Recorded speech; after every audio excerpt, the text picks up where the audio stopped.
안녕하세요. 오늘 제목이 복비 노안이다 뭐 이런 건데, 계약갱신 청구권을 쓰고 뭐 이렇게 이제 합의 해지하느냐 아니면 해지권 행사에 의한 해지냐 뭐 이런 거에 따라서 수수료를 누가 내냐 이런 얘기예요. 이 사실관계 좀 보니까 조정 절차 중에서 결론은 뭐 중개보수 누가 내냐 이 얘기예요. 근데 금액이 작은 금액이 아니니까 이것도 이제 합의 조정 대상이 되겠죠. 한번 요거 사실관계 한번 볼게요. 여기 임대인 있고 임차인 있습니다.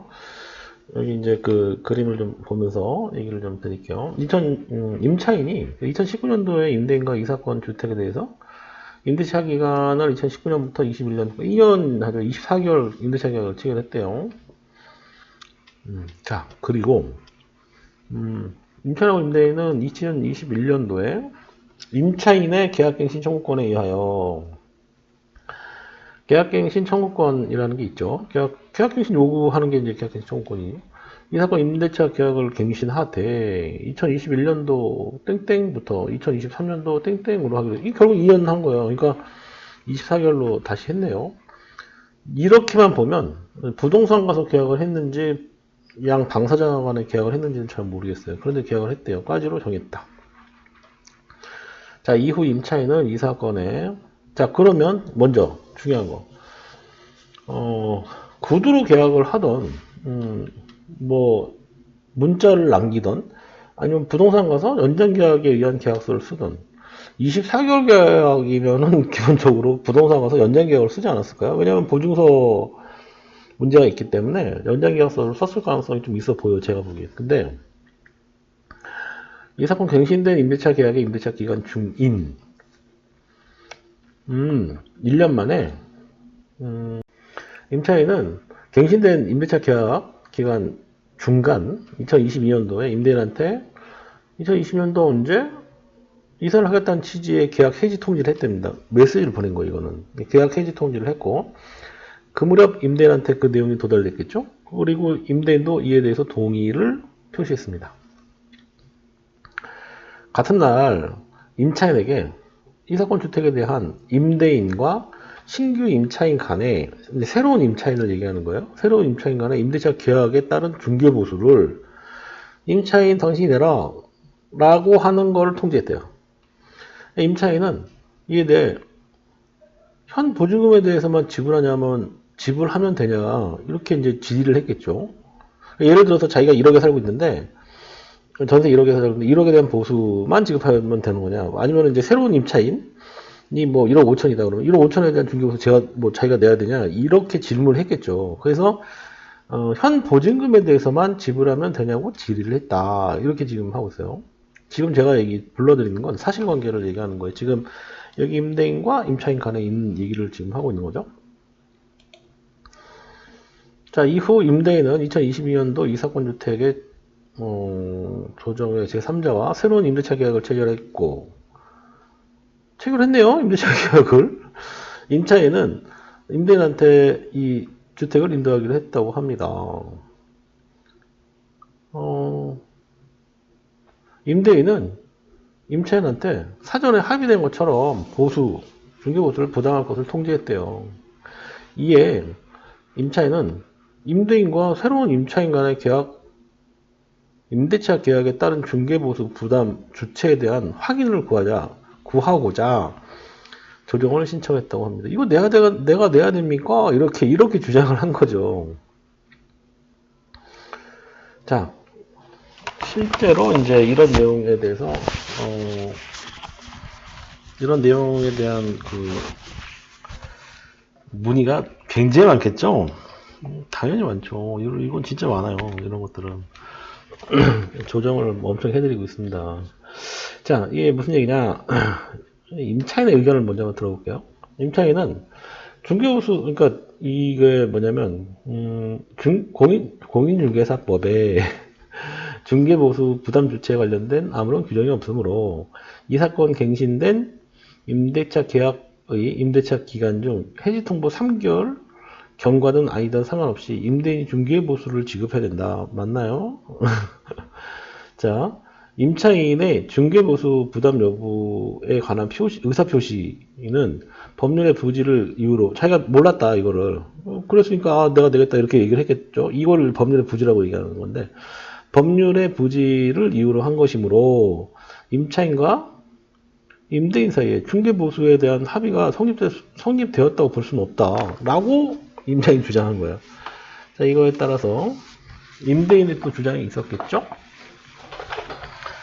이 사건 갱신된 임대차 계약의 해지는 이 사건 갱신된 임대차 계약의 해지 통보 3개월이 도과하지 않은 상태에서 이루어진 것이므로 중개보수는 임차인과 임대인 간에 협의하여 정하여야 하는데 맞나요? 이제 의견이 그렇다는 얘기예요. 임차인이 중개보수를 부담하는 것으로 당사자 간에 합의를 했으니까 임차인이 부담해라 라고 주장하는 겁니다. 양쪽 주장이 다르죠 지금? 자, 이럴 때 어떻게 하나요? 뭐 여러 가지 판례가 좀 있긴 한데 기존 임차인이 부담하기로 하는 특별한 약정이 없는 한 기존 임차인이 부담할 성질이 아니다 라고 판례가 있기도 합니다. 그래서 중도 퇴거를 사유로 중개료를 임차인이 부담한다고 볼 수는 없다라는 판례도 있어요. 1998년도 판례인데 이런 것도 있었죠. 그렇게 보는 게 합당할까요? 아마도 그렇지 않을 것 같습니다. 자, 조정 과정에서 어떤 조정을 했느냐, 중개보수라는 거를 기존의 임차인이 내는 게 아닙니다. 그렇게 보시면 돼요. 이거는 중개보수 성격이 아니에요. 새로운 임차인과 기존의 임대인이 내는, 이제 돈이 오가는 이제 중개 수수료는, 지금 기존 임차인 입장에서 손해배상액이라고 하는 표현이 더 맞습니다. 손해배상액에 대한, 왜냐면 그 기간 동안 못 살고 나간 거에 대한 손해배상액으로 보는 거거든요. 무슨 얘기냐면 2021년도부터 2023년도까지 어쨌든 연장 계약을 한 거예요. 그런데 연장 계약을 했으면 연장 계약 동안에 임차인은 임대인은 이게 묵시적갱신이 아니에요, 지금. 묵시적갱신이라 하면 뭐 3개월 있다 뭐 효력이 발생하고 뭐 어쩌죠 이런 얘기가 있지만 이거는 묵시적갱신이 아니라 연장 계약을 한 게 맞습니다. 그러면 2021년도부터 2023년도까지는 살아야 되는 게 분명히 맞지만 임차인이 중간에 나온 거예요. 22년도에 나가겠다고 통보를 한 거잖아요. 그러면 계약 해지 사유는 임차인한테 있는 거예요, 지금. 그렇기 때문에 그거에 대한 중개보수를 내라 안 내라 이 얘기가 아니라 그거에 따른 손해배상액으로 중개보수를 임차인이 부담하는 걸로 아마 조정이 됐을 거예요. 그걸 한번 볼게요. 어떻게 됐을까? 이거네요. 연장된 임대차 계약서는 작성하지 않았지만 유선상으로 임대차 계약의 합의로 갱신되었던 사실 임차인이 자인하고 있대요. 본인이 알고 있는 거예요, 지금. 그 다음에 임대인이 녹취를 보유하고 있었고 구체적으로 상실하게 진술하고 있대요. 합의에 의한 갱신으로 판단한 겁니다. 그쵸? 계약서를 쓰지 않아도 합의에서 2년 동안 연장 계약한 거에 대해서는 효력이 있는 겁니다. 그래서 다만 임차인에게 사정을 고려해서 조정위원회에서 이제 중재를 했는데 임대인과 임차인 사이의 임대차 계약을 합의 해지하는 대신에 이에 따라 발생하는 손해배상액 여기는 중개보수라는 표현 안 썼죠, 그렇죠? 손해배상액은 임차인이 부담하기로 한다라는 걸로 해서 조정을 했다 이 얘기예요. 그래서 임대인이 부담해야 할 중개보수 중 2분의 1을 임차인이 지급하는 것으로 조정안을 제시했고 양쪽 다 수락했대요. 그래서 합의가 성립된 겁니다. 간단하죠? 간단한 겁니다. 그러면 이게 얼마냐?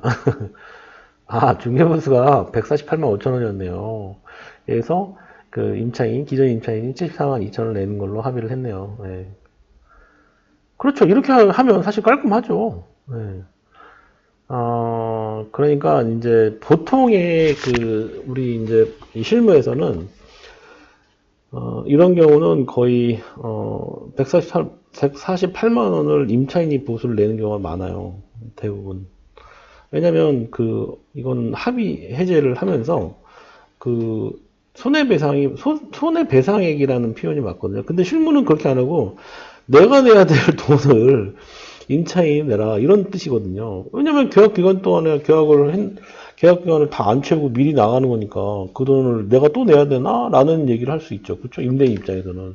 근데 그 얘기도 맞거든요. 그래서 대부분 같은 경우는 이런 경우는 대부분 여기 지금 내용상은 뭐 3개월 전에 뭐 발생한 일이다 뭐 이런 얘기인데 임차인이 나가겠다 하고 나서 3개월이 지나도 상관없어요. 사실은 여기는. 그 사이에라도 왜냐하면 계약 기간이 있기 때문에 그런 겁니다. 2023년도에까지 계약 기간이 있기 때문에 근데 여기는 그 전세가 잘 나갔나 봐요. 그러니까 3개월 안 되는 시점에 이미 계약이 됐다고 얘기하는 그거 계약이 됐다고 얘기를 하고 그거에 대해서 이제 보수를 자기가 또 내야 되니까 임대 입장에서 또 내야 되니까 사전에 합의하지 않았냐. 그러니까 내라 이렇게 했는데 이제 임차인은 내가 못 나겠는데요. 이렇게 하다 보니까 조정 절차가 된 것 같아요. 이거 임대인이 만약에 이거 조정 제시한 수락 안 했으면 이거 아마 끝까지 갔으면은 임대인이 이겼을 가능성이 높아 보이네요. 뭐 물론 똑같이 강제 집행 할 수 있으면 승낙했고 해가지고 자 이게